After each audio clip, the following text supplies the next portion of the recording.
Perryman, Latisa Perryman, who is the mom of Jarvis Perryman. Sure. Come on up, ma'am.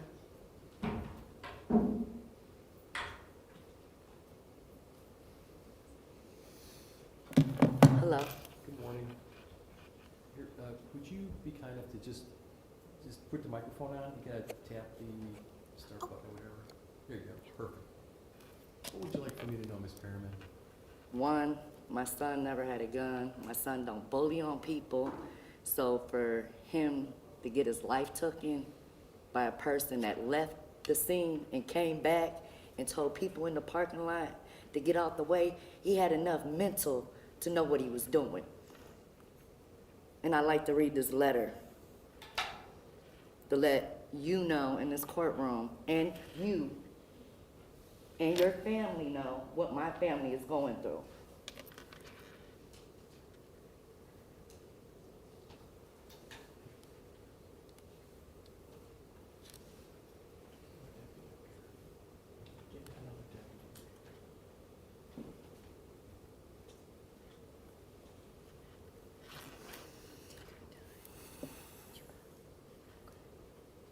And I have one question real quick. When you state 25 to 32, that means it's no life sentence to that? So that's correct. There's no life tail. There'll be a tail. That's not what I agreed with, Mr. Jeffrey. I told him it had to be a life in there because that's my son's life is gone. Why would we do 25 to 32? How is that fair? Here, a couple of things, if I may. Yes. First of all, I don't know what conversations you had with Mr. Schneider and everything else like that. What I can tell you, nothing in this process is fair. There's no sense of fairness. You'll never walk out of this courtroom feeling like you won or got anything back. I could sentence him to death, and you're going to feel the same terrible I way definitely you feel am. now. I definitely am, but he still need to pay for what he did. Period, point blank. He should not be able to be out here free, walking around, enjoying anything in life. My son was 20 years old. He didn't even get to enjoy his full 20 years. Can I say, though, the first thing you struck me when you mentioned about how well he's doing, that you must have raised him right? That's the first thing that came to my mind. So what would you like for me to know in your letter? Your Honor, I'm standing here today as a mother who is hurting in a way I never knew a person could hurt. I never imagined my life would bring me in this courtroom having to speak about my child's life being taken away. A mother is supposed to watch her child grow, see his dreams come true.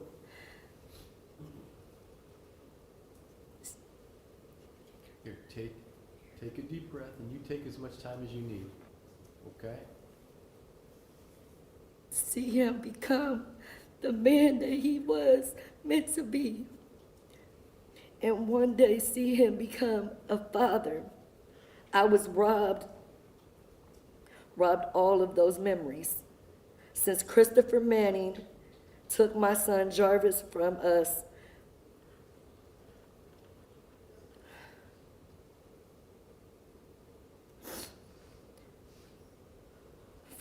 my family has been living with a pain that never goes away. Every day I wake up and I have to face the reality that my baby is gone.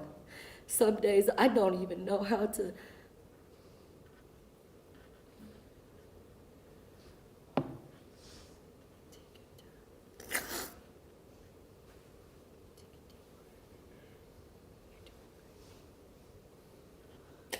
Some days I don't know how I'm supposed to keep going. I feel like a part of me has left with him. I would give anything for just one more day with my son.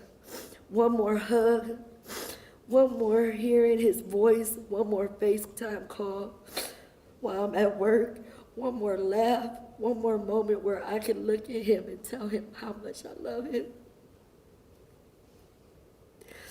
Jarvis was a loving son, a brother, and a grandson, and a nephew, and friends. He loved being outside. He loved being in the nature, traveling and making memories. He loved spending time with his younger siblings. He loved helping them make moments they will always remember. Now they have to live with the pain of losing their brother. Watching my children hurt while I'm grieving myself has been one of the hardest things I have ever experienced as their mother. I want to protect them and take away their pain, but I can't undo what Christopher Manning has done. Christopher Manning did not just take one life, he changed the lives of everyone who loved Jarvis. His siblings are hurting, his grandmother is hurting, his aunts are hurting. Our entire family has been broken by his actions. The holidays will never be the same. The special days will never feel the same. There is always an empty space where Jarvis should be.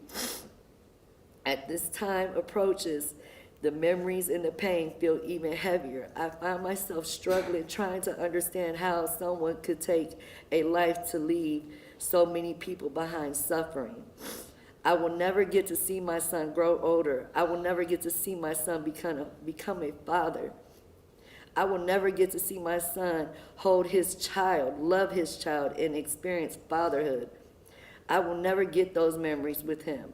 The future was taken away from him and from all of us. Christopher Manning made a choice that he destroyed a family. He took a life that he had no right to take, and we are left with a lifetime of pain. Your Honor, I know nothing that happens in this courtroom can bring my son back. No decision can erase the pain my family and I live with every day. But I ask that Jarvis's life, his future, and the impact of this loss on our family are fully recognized. I ask that this court to give Christopher Manning the maximum sentence allowed. My family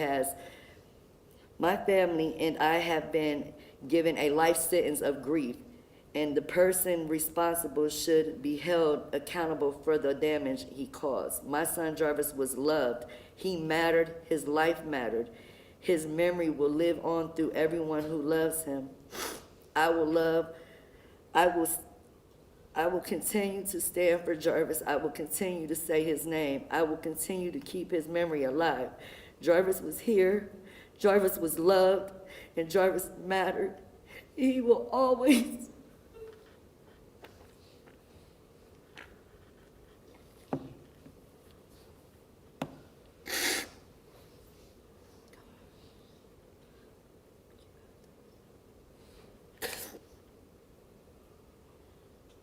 He will never be forgotten. I will miss my baby for the rest of my life. Forever, Jarvis's mother.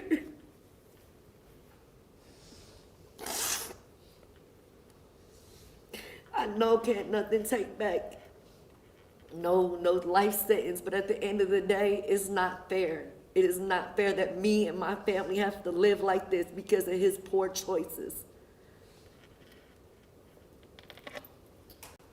Thank you, Ms. Perryman.